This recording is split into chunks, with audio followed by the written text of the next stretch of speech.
Hello, and welcome to Dreamy Tales, a sanctuary where everyone can experience calm and a touch of magic before gently drifting into sleep.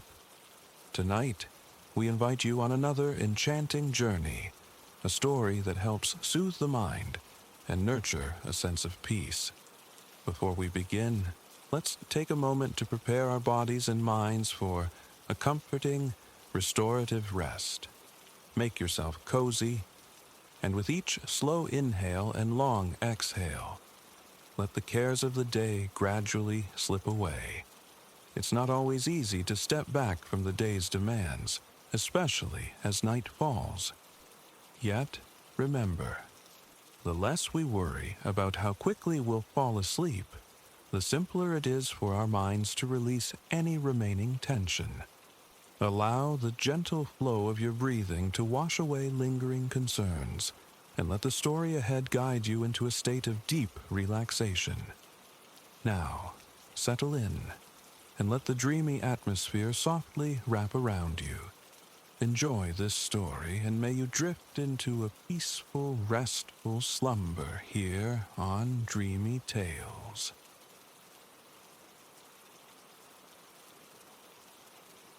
In days long past, nestled within a quiet fold of the countryside, lived a young woman named Alara. Her world was a simple cottage, shared with her mother, father, and a tumble of younger siblings. They were gentle souls, her parents, coaxing a living from the earth, their hands calloused, but their hearts kind. Every child contributed, their small efforts woven into the fabric of farm and home life. Yet scarcity remained a familiar shadow. Alara, being the eldest, shouldered responsibility like a well-worn shawl. Beyond the rhythms of washing, stirring pots, and watching over the little ones, her free moments were surrendered to the patient transformation of fleece into thread. Clothing a burgeoning family demanded endless yarn, a task vital as breath. Winter found her beside the cottage's old stone hearth, its warmth a comfort, her small white cat a soft curl at her feet as the spindle danced. But when warmth unfurled across the land, she craved a different vista, the kiss of open air. Alara often sought the shade of a sprawling oak or the murmuring companionship of a nearby stream, her spinning wheel her steadfast companion. Amidst the sun-dappled leaves, the flit of cheerful butterflies, and the sweet chorus of birdsong, she would hum softly, spinning thread for as long as daylight allowed. Her patience an unwavering constant, even when weariness settled deep in her bones. One luminous summer afternoon discovered Alara perched upon the flat, sun-warmed stones encircling the cottage well. The air hummed with the drowsy labor of bees in the flower beds, adrift in the golden light of early summer. Near her feet, her cat sprawled in the grass, a study in feline repose. Not far off, framed in the cottage doorway, her youngest brother and sister meticulously arranged pebbles gathered from the path. Through the open window drifted the faint clink of pottery. Her mother, no doubt, orchestrating the evening meal within the kitchen's familiar confines. Lost in the day's beauty, Alara's fingers moved with practiced grace, spinning and singing softly to herself, coaxing just a little more precious yarn into existence before the livestock demanded her attention. Glancing up, she saw Old Man Hemlock from the neighboring farmstead ambling down the road, his dog trotting faithfully beside him. He lifted a hand in weathered greeting.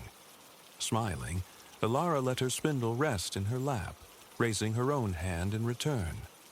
A fatal miscalculation. In that fleeting moment, her elbow nudged the spindle sideways.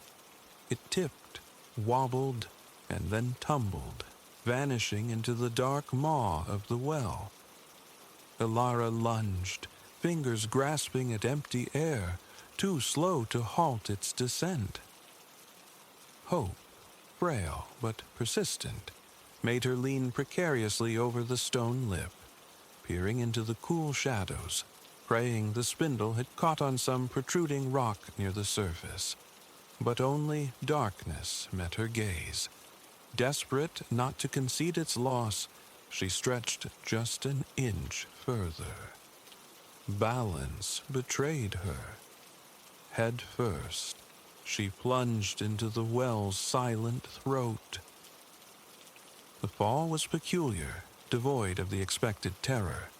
No scraping stone, no rush of damp earth. Instead, a sensation of weightless drift through an endless void. Time itself seemed suspended. Darkness enveloped her, profound and absolute. Yet glancing towards her feet, she perceived distant, twinkling lights, like stars scattered across an impossible night sky.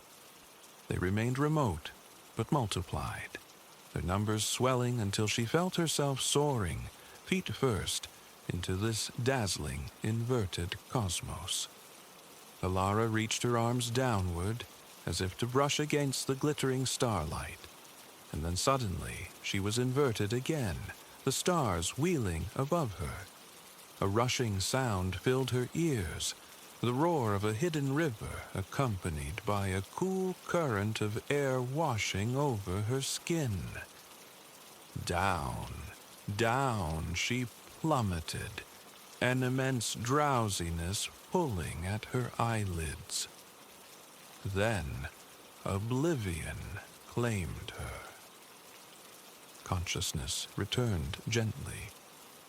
She lay nestled in a meadow ablaze with wildflowers, gazing up at an immaculate, cloudless blue sky. Sitting up, she scanned her surroundings. No well yawned above or below. The earth showed no sign of disturbance. It was as if she had simply bloomed into existence in this new place. Testing limbs, touching her head, she found herself unharmed, remarkably refreshed, imbued with the peace of a long, untroubled slumber. She rose, surveying the landscape. Lush green stretched towards distant horizons, encircled entirely by a dense wood. In the meadow's heart stood a solitary cottage, a thin ribbon of smoke curling from its chimney. No soul stirred in the yard, no animal grazed nearby. A profound curiosity stirred within her. Standing, idle, offered no solution. The small house represented the sole prospect of aid. Elara resolved to approach it, setting off across the meadow, her steps parting the tall grasses where delicate butterflies danced on unseen currents. Reaching the dwelling, she found the front door standing ajar. Hesitant to intrude, she circled the exterior cautiously. Utterly deserted. Returning to the open doorway, she peered into the dim interior and called out, "Hello, is anyone home?" Silence answered her. As her eyes adjusted, she discerned a large oven radiating warmth from a banked fire. A table nearby lay strewn with scattered blossoms. In one corner stood barrels, hinting at stored provisions. The place felt like a baker's haven, momentarily abandoned. While Elara contemplated her next move, a chorus of tiny, melodic voices startled her, seeming to emanate from the vicinity of the oven. Believing her senses tricked her, she edged closer, tilting her head. Clearer now, the voices sang, "Hello! Pray, take us out. Our baking is done, ready for the feast." She recoiled. Surely the fall had addled her wits. Bread conversing from within an oven. Yet the sweet, urgent refrain persisted. "Hello. Pray, take us out. Our baking is done, ready for the feast." A quandary indeed. How could she, a stranger, interfere with another's baking? Still, the thought of charred loaves spurred her sensible nature. If the bread risked burning, surely the baker would appreciate intervention. Overcoming her reluctance, Elara located the long wooden peel leaning beside the oven and opened the heavy door. Inside, a row of beautiful, perfectly golden loaves rested. Using the peel, she carefully transferred them to the table to cool, then closed the oven door and replaced the tool. Hands on hips, she regarded the cooling bread with quiet satisfaction. She couldn't linger. Hopefully, the baker's return would bring pleasure, not annoyance, at the saved bread, especially if a feast was imminent. A less scrupulous soul might have claimed a loaf as fair compensation. Elara, however, left the bread untouched. The glorious aroma of fresh baking filling the small space as she reluctantly stepped back outside. No help was forthcoming here. She must press on. From the cottage, a faint, well-trodden path led directly into the surrounding woods, suggesting frequent passage. Following it seemed the most logical course. She turned towards the trees. The wood welcomed her, its canopy not so dense as to wholly obscure the sun, which dappled the forest floor in shifting pools of light. Squirrels chattered and leaped in the branches above, while birdsong filled the air. The path meandered pleasantly, winding over mossy roots and across diminutive, gurgling streams. Elara walked, humming softly, her earlier anxieties momentarily soothed by the tranquil beauty, though the question of her destination remained unanswered. After some time, the path led her into a sunlit grove dominated by apple trees. Weariness began to weigh on her, so she sank down beneath one of the trees to rest. Leaning her head against the rough bark, she closed her eyes, absorbing the forest's subtle symphony. The avian chatter, the drone of insects, the scuttling of unseen creatures in the leaf litter. Sleep hovered close, a gentle beckoning. But just as she drifted towards its edge, voices arose. Eyes snapping open, she listened intently.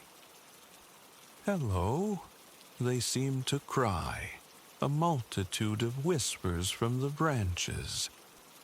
"We are heavy with fruit. Shake us, please, that the ripe apples may fall for the harvest."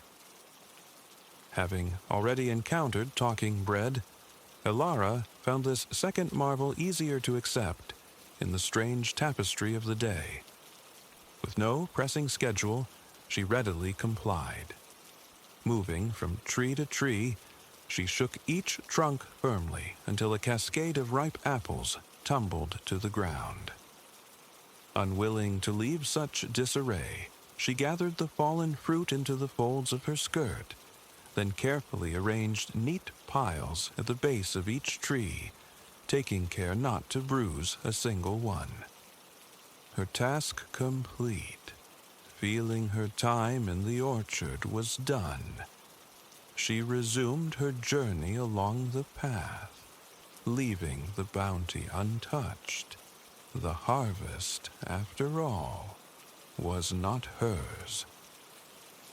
Leaving the apple grove behind, a deeper fatigue settled upon Elara. She couldn't gauge how long she had walked, but the slanted light filtering through the trees and her own lengthening shadow spoke of the afternoon waning towards evening. Worry began to prick at her again. Where was she? Where would she find shelter for the night? Just as these concerns crested, the path emerged from the woods. Before her lay a broad clearing, bisected by a gently flowing river. In the distance, majestic mountains pierced the skyline. The beauty of the scene stole her breath. Down by the riverbank nestled a tidy little cottage, enclosed by a white picket fence. Flourishing garden beds surrounded it, and nearby, goats and sheep grazed peacefully. A snowy, white eiderdown quilt hung airing on a long clothesline. From the stone chimney, a delicate wisp of smoke ascended into the pink and gold-streaked evening sky. Summoning her courage, Ilara walked towards the inviting dwelling. Hope flickered. Perhaps a bite to eat, a warm corner by the fire to rest her weary body. She reached the small gate, opened it carefully, stepped through, and secured the latch behind her. A path of gray flagstones led between vibrant flower beds to the cottage's arched front door, painted a cheerful cherry red. Pausing for a heartbeat, she knocked. A square peephole slid open unexpectedly, positioned slightly below her eye level. Bending slightly, Ilara peered through and met another gaze studying her intently. "May I help you?" a woman's voice inquired, tinged with caution. "Yes. Forgive me. My name is Ilara," she began hesitantly. "I seem to have become thoroughly lost. I was hoping. Might you spare a little food, and perhaps offer a place, anywhere really, where I could sleep tonight?" The eye observed her for what felt like an age. Then the peephole snapped shut, and the entire door swung inward. Standing there was an older woman with a kindly face, dressed in simple homespun cloth, covered by a practical apron. Her long white hair was swept back into a neat, no-nonsense bun. Squinting at Ilara, she fished a whimsical pair of wire-rimmed spectacles from her apron pocket and perched them on her nose. Then her face broke into a broad smile. "Well, now, my dear," the woman said, her voice warmer now. "Company is a rare thing here. If you'd be willing to lend a hand with a few chores about the place, I'd be most grateful and happy to share what little I possess in return." Relief washed over Ilara. "Oh, yes," she replied quickly. "I'm quite capable with chores, and I would be deeply thankful for your kindness." "In you come, then," the woman beckoned. "It's growing late. You need food and rest.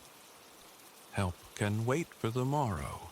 There's always plenty to be done." A moment later she added, "A pleasure to meet you, Ilara. You may call me Dame Hola." Turning, Dame Hola gestured for Ilara to follow. Ilara stepped over the threshold into a space surprisingly cozy despite its low ceiling, barely clearing her head. She closed the door behind her. The interior comprised a single large room. To her left stood a table with 2 chairs. Nearby, a short counter held basic kitchen implements. Across the room, A bed frame awaited the eiderdown she'd seen outside. 2 rocking chairs flanked the large stone fireplace, a sewing basket resting between them. Over the hearth, a pot simmered, releasing the most heavenly aroma of stew Ilara had ever encountered, reminding her sharply of her hunger. She didn't wait long. Dame Hola settled her near the fire and ladled out a generous bowl of the fragrant stew. They ate companionably in the flickering firelight as twilight deepened outside. After the meal, Dame Hola requested she fetch the eiderdown from the line. "No need to shake it now," she instructed. "I saw to that this morning." Ilara ventured into the garden's soft darkness, retrieved the bulky quilt, and brought it inside to place upon the bed. Afterwards, she helped Dame Hola wash the dishes and tidy the kitchen space, without probing questions about Ilara's origins or destination. The kind old woman produced a blanket and pillow from a wooden chest and prepared a makeshift bed for the tired traveler near the hearth. "Sleep now," Dame Hola said warmly. "Tomorrow will be busy." The fire's dancing flames were mesmerizing, comforting. Gratefully, Ilara lay down on the soft bedding. The distant hoot of an owl, the occasional bleat of a goat drifted through the quiet night. Within moments, she sank into a profound, dreamless sleep. Ilara awoke with the rising sun, feeling more rested than she could ever recall. Following a simple breakfast, she eagerly awaited Dame Hall's instructions. Many tasks were familiar echoes of her farm life: tending goats, sheep, and chickens, washing, cleaning. Dame Hola, clearly advancing in years and finding the upkeep increasingly challenging, expressed delight at having capable young hands to help. With Ilara's enthusiastic assistance, the cottage soon gleamed, tidy as a newly polished pin. One chore, however, Dame Hola emphasized with particular gravity. "Every single day," she instructed Ilara, her gaze serious, "you must take the eiderdown from my bed, carry it outside and shake it with great vigor. Shake and shake until the small feathers fly free, restoring its lightness and loft. This is of utmost importance. Can you manage that?" Ilara nodded solemnly, accepting the peculiar task without question. Each morning thereafter, she wrestled the heavy quilt outside and shook it relentlessly, tiny white feathers drifting like errant snowflakes, some carried away on the breeze, others settling softly nearby. Then she would hang the pristine eiderdown back on the clothesline to air until evening descended once more.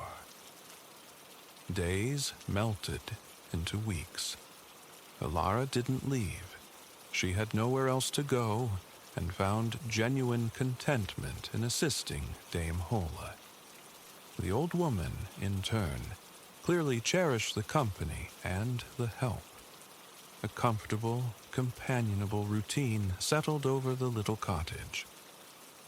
After some time had passed, Dame Hola introduced a new responsibility. "I have another important task for you," she announced one morning, gesturing towards a large watering can with a long spout resting in a corner. "I need you to water my garden. Be thorough. Miss no corner. Shower the water generously, so the seeds may awaken and yield a beautiful crop." Ilara embraced this duty diligently. Countless trips she made filling the can, ensuring a drenching shower reached every inch of the cultivated plots. She performed this task daily, and soon the garden responded with vibrant life. One section burst forth with tulips, irises, and daffodils in stunning hues. Another yielded crisp lettuces, sharp green onions, robust cabbages, and peppery radishes. Dame Hole possessed a miraculous touch with growing things.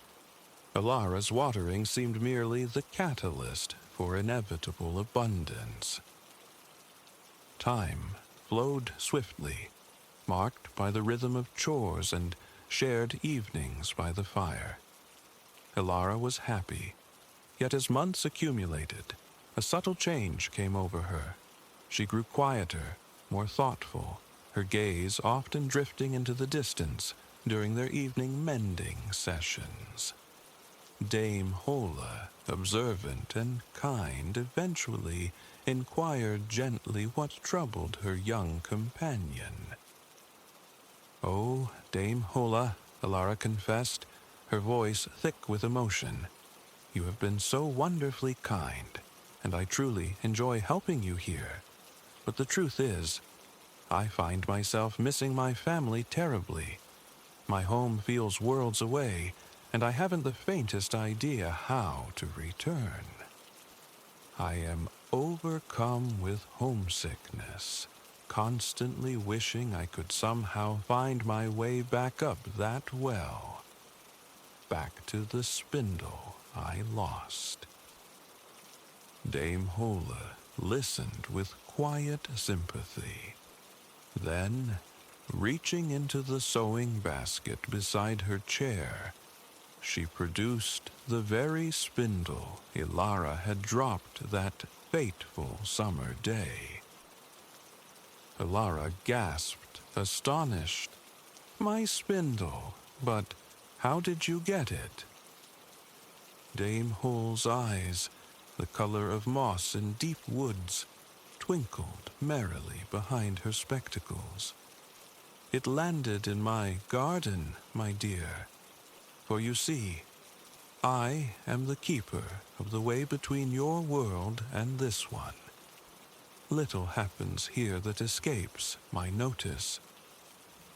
Leaning forward, Ilara took the familiar wooden spindle, its smooth surface a tangible link to her past.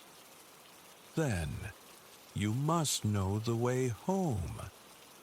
Can you help me return?" Dame Holle leaned back in her rocking chair, folding her hands serenely in her lap. She smiled, looking at Ilara over the rims of her glasses. "You are a good soul, Ilara, industrious and kind. I shall miss your presence, but it is right and proper that you return to your kin now. Sleep peacefully tonight. At first light, I will set you on your path." Overjoyed, Ilara felt certain sleep would elude her, yet she was mistaken. Pocketing her long-lost spindle, she settled onto her familiar pallet by the fire. Once again, the magical ambiance of Dame Hall's cottage, the crackling flames, the nocturnal calls from the garden, lulled her swiftly into a deep, restorative slumber. When dawn painted the sky, Ilara folded her bedding neatly and stored it in the wooden chest. Then she took Dame Hole's eiderdown outside for its final, vigorous shaking before hanging it upon the line. "Thank you, my dear," the old woman said, emerging from the cottage carrying a woven basket. "This is for you." Lifting the lid, Ilara saw the basket was laden with beautiful ripe apples and loaves of warm, freshly baked bread. Dame Holy continued, her voice gentle but resonant. "During your time here, Your help has been invaluable. You rescued the baking when the oven called, and I was occupied elsewhere.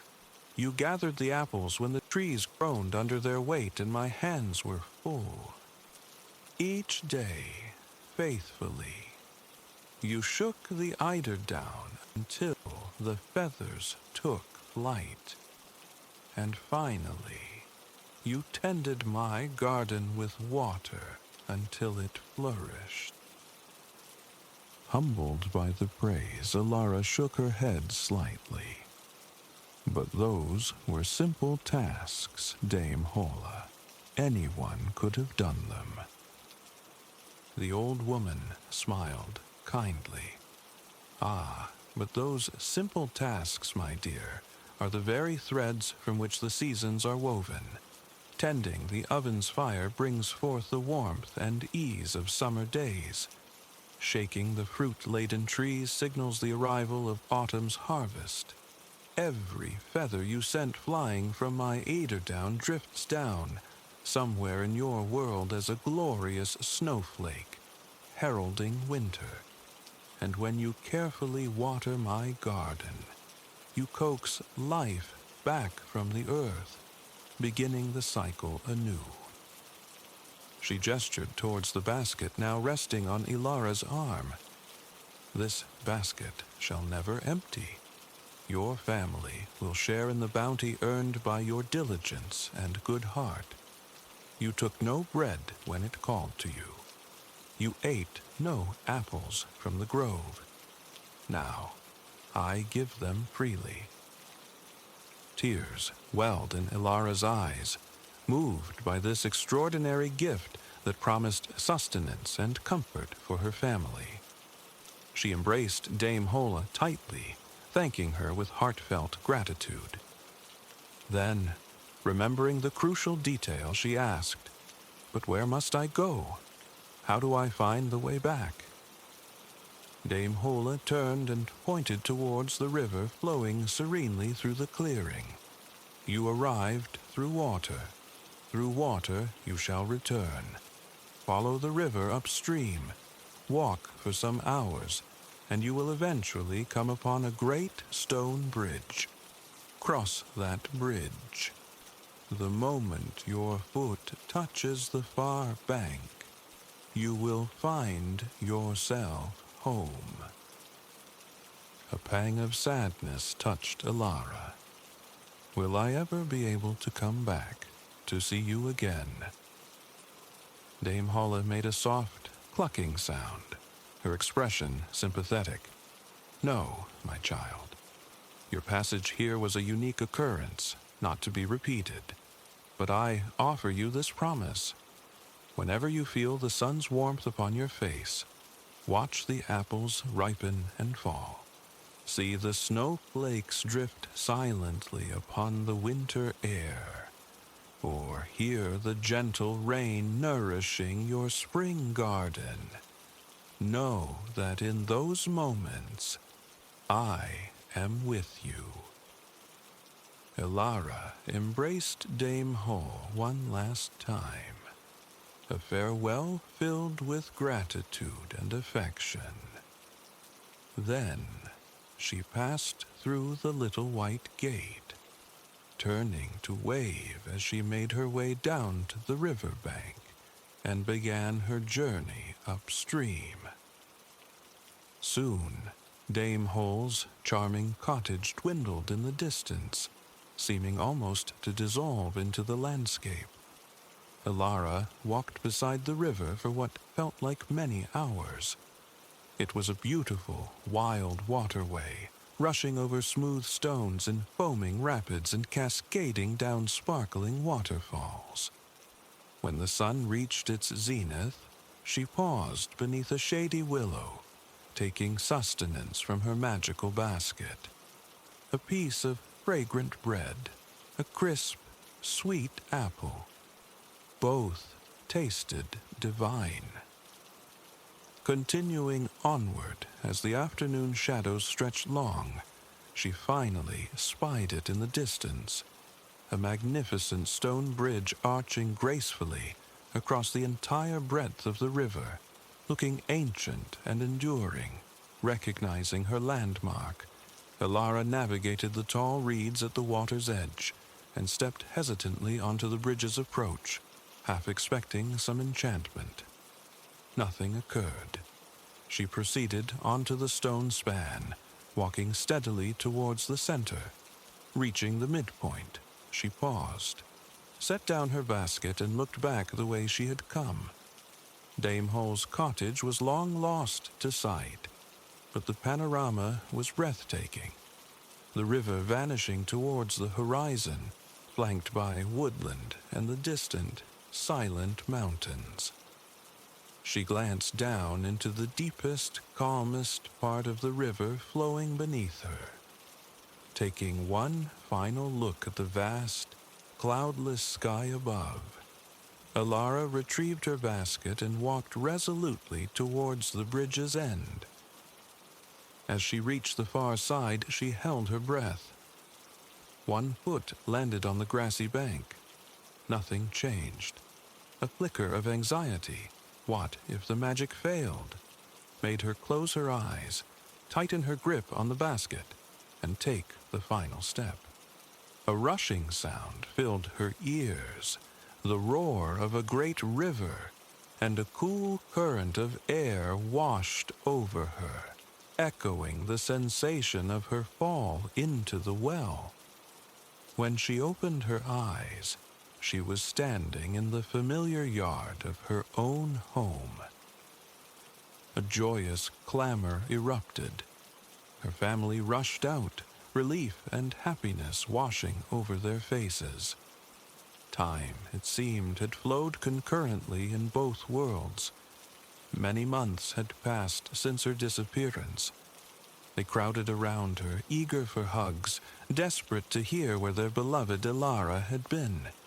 That evening, by the familiar glow of their own hearth, Elara recounted the wondrous tale of Dame Hull and her magical realm to a captivated audience of siblings.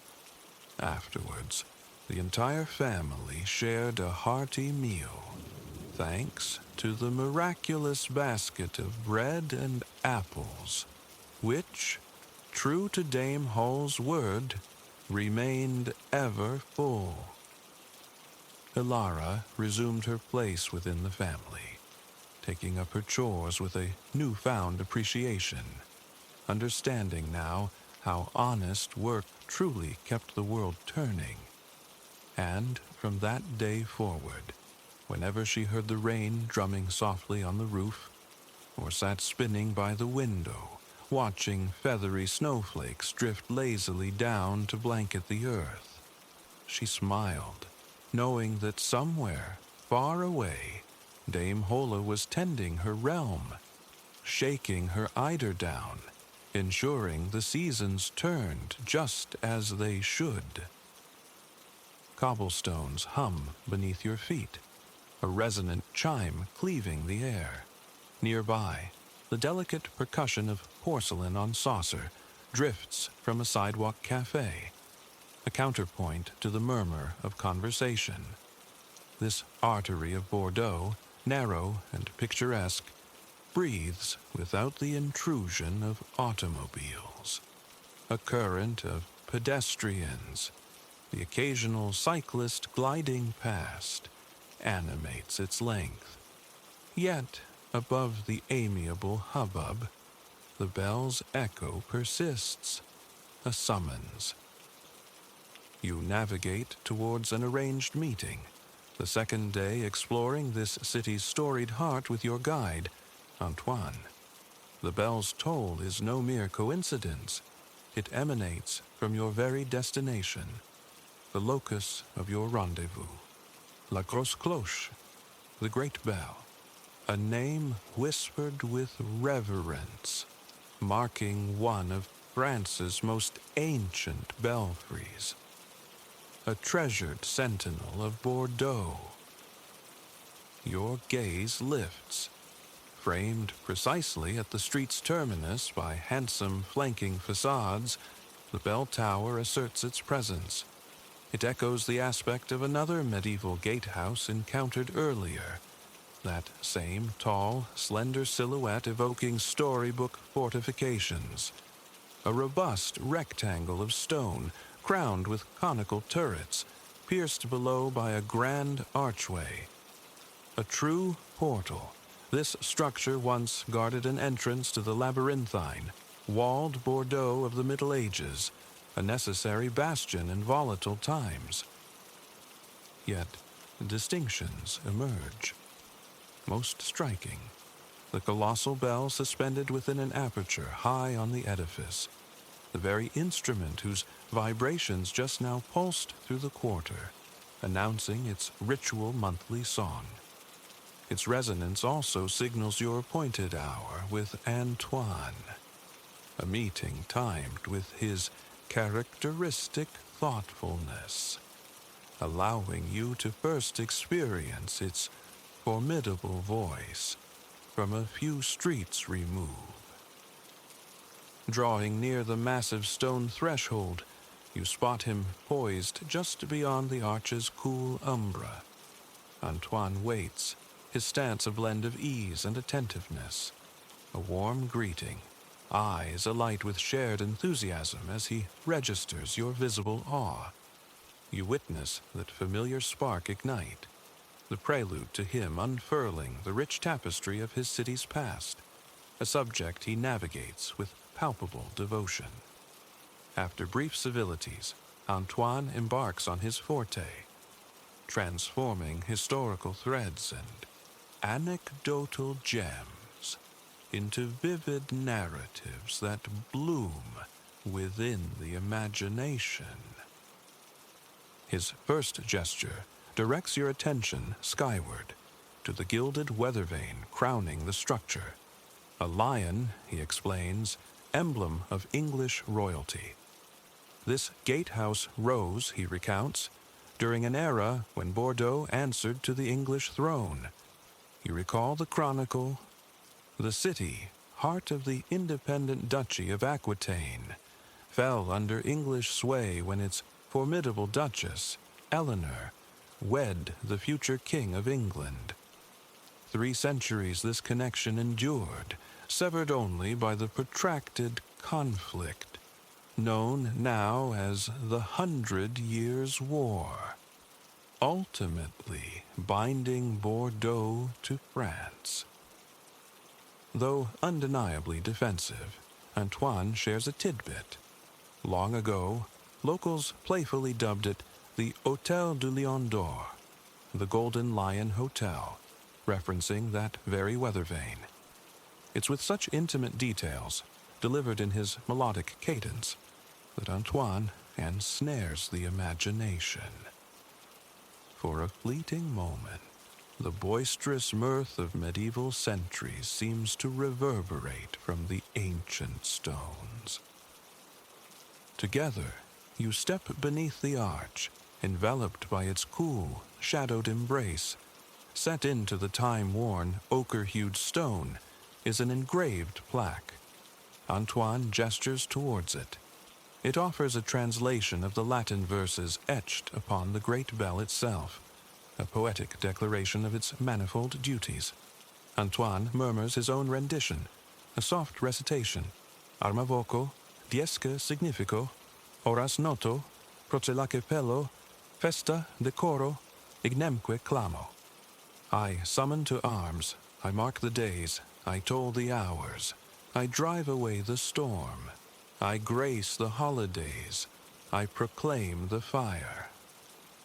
And indeed, centuries passed.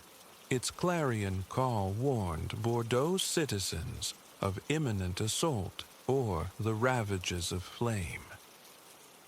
You proceed through the archway's passage, emerging onto the opposite side to regard the Grosse Cloche anew. Bathed now in the ascending warmth of the midday sun, you find yourselves on a slender pedestrian lane that opens onto a broader, contemporary thoroughfare beyond. There, a steady current of vehicles flows across dark asphalt, carrying the city's inhabitants onward. Today, Antoine explains, the bell's voice is reserved for select ceremonial moments, including noon on the first Sunday of each month. Its potent resonance marks New Year's Day and 4 other significant anniversaries. 3 commemorate the great wars of the 20th century, conflicts fought on this very soil, their echoes profound in the region's memory. November 11th, Armistice of the Great War. May 8th, cessation of hostilities in Europe for the Second World War. And August 28th, the liberation of Bordeaux itself. The bell also rings proudly on July 14th, Bastille Day, celebrating the dawn of the French Revolution, the fall of monarchy, and the eventual rise of the Republic. The soft sibilance of traffic from the modern avenue filters into your awareness as you absorb these historical markers. Sunlight suffuses you with a tranquil contentment, your thoughts drifting agreeably. In such a place, the very pulse of history feels tangible. The unbroken thread of human lives palpable, where antiquity and modernity intertwine with such effortless grace. Discreet metal bollards delineate the pedestrian haven from the bustling roadway. Retractable, for necessary access. Here, the stone sets form an intricate, pleasingly archaic pattern underfoot, a contrast to the smooth asphalt nearby. A woman captures a moment, framing 2 smiling children against the backdrop of the ancient tower. 2 youths, likely students, meander past, one leisurely guiding a bright blue bicycle. They move without haste. Their passage inadvertently highlights a detail previously overlooked. A dozen vibrant bicycles parked in orderly ranks along the building line, presumably outside a cycle shop, lending a touch of quotidian charm to this venerable setting. The impromptu photo session concludes. The children's happy chatter fades as they skip off. Beside you, Antoine's voice resumes its narrative thread. The gatehouse holds tales, he murmurs, but so too does the bell within, or rather, the bells, plural, for many have hung within this monument across the centuries. He recounts an episode from 5 centuries past, shortly after Bordeaux swore fealty to France. A punitive king confiscated the city's bell following an uprising. Years later, it was reinstated as a reward for renewed loyalty. That particular bell, the one claimed by the petulant monarch, is lost to time, naturally. Yet its current successor is itself venerable, cast in 1775, on the cusp of a revolution across the Atlantic. Now, Antoine guides you away from this medieval echo, turning towards a more recent facet of Bordeaux. You face the asphalt expanse again, its steady automotive flow. This avenue, broader than the serpentine lanes of the old quarter, boasts generous sidewalks. It pulses with the rhythm of a contemporary city, though reminders of antiquity remain omnipresent.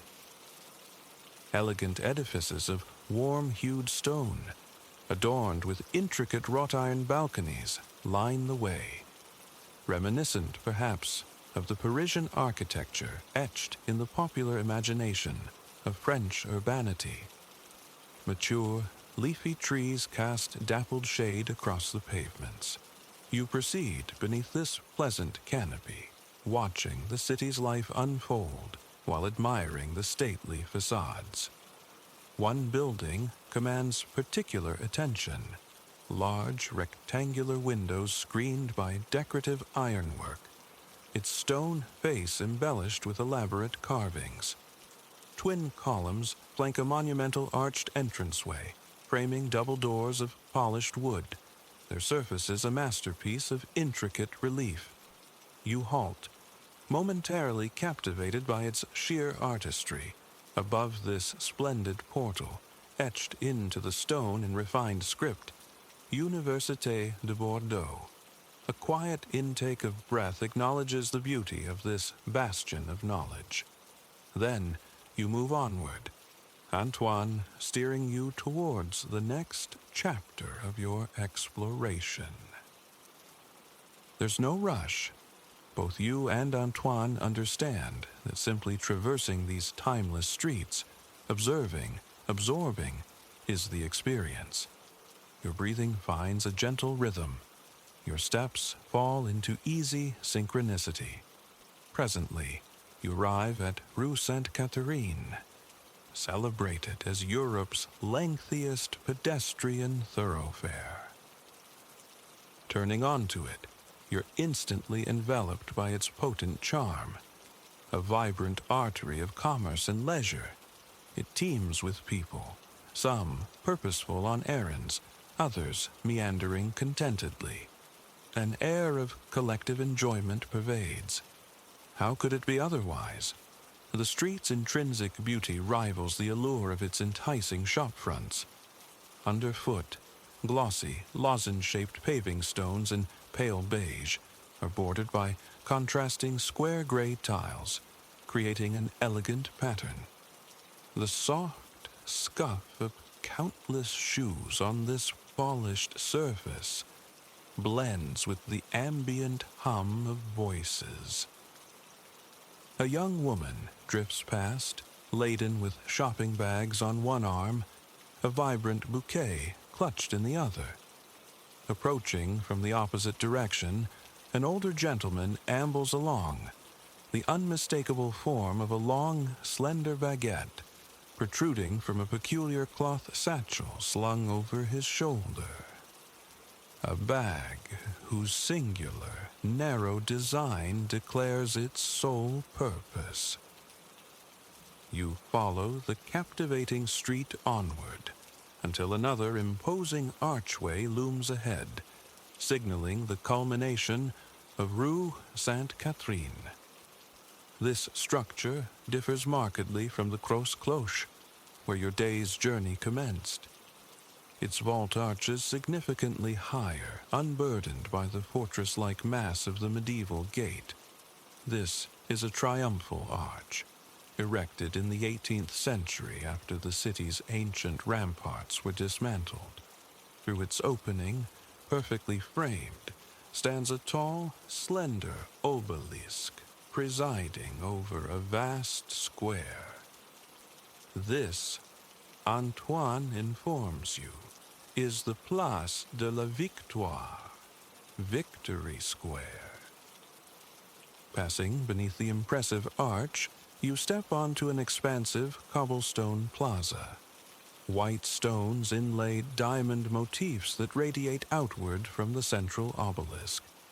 This intriguing monument is fashioned from a so-called red marble, now weathered to a softer pinkish hue by sun and time. Nearby, a massive bronze turtle statue seems poised to crawl away from the obelisk's base. Both column and creature, Antoine clarifies, are relatively recent additions, conceived to celebrate the paramount importance of viticulture to Bordeaux. The turtle symbolizes the industry's slow, deliberate development since Roman times, when choice vines were first introduced millennia ago.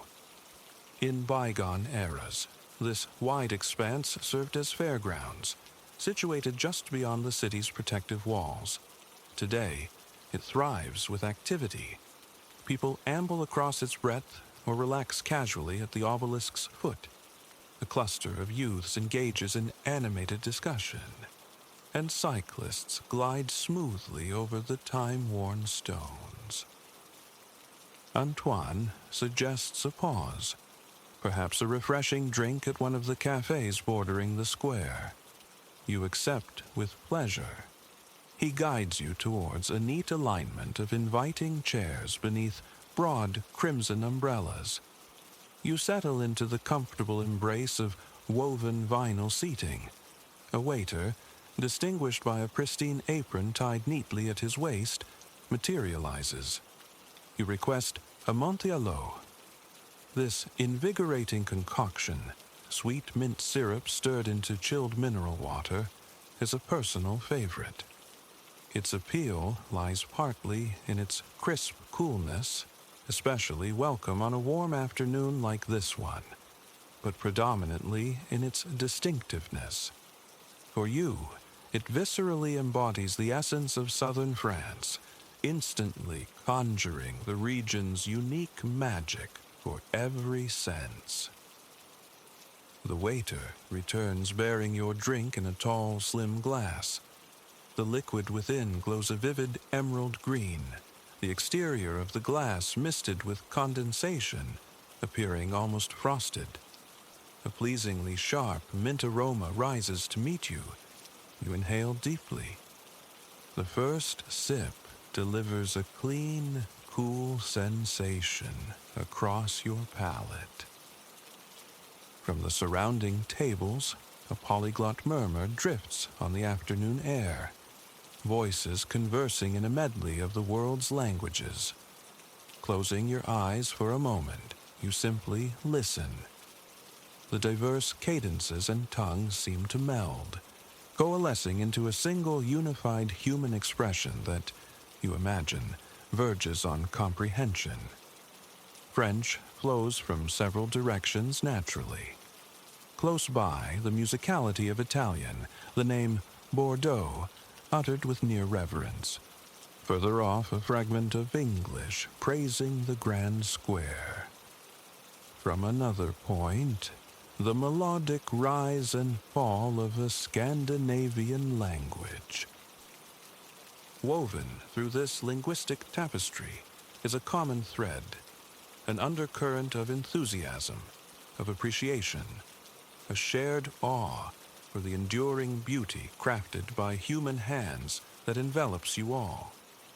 It is this collective energy, this resonance, that forms the composite voice you sense you understand. Its meaning, its emotion, resonates deep within, mirroring the universal human experience connecting these visitors from across the globe, and connecting you all, in turn, to the countless lives whose stories imbue this place. You draw a slow breath, a profound sense of kinship with every soul present, and every soul past settling within you. A feeling of unity with the world unfurls, with the immediate surroundings, with the vast sweep of history. And as you exhale, a complete tranquility descends, grounding you perfectly in this place, this moment, within the unfolding narrative of Bordeaux.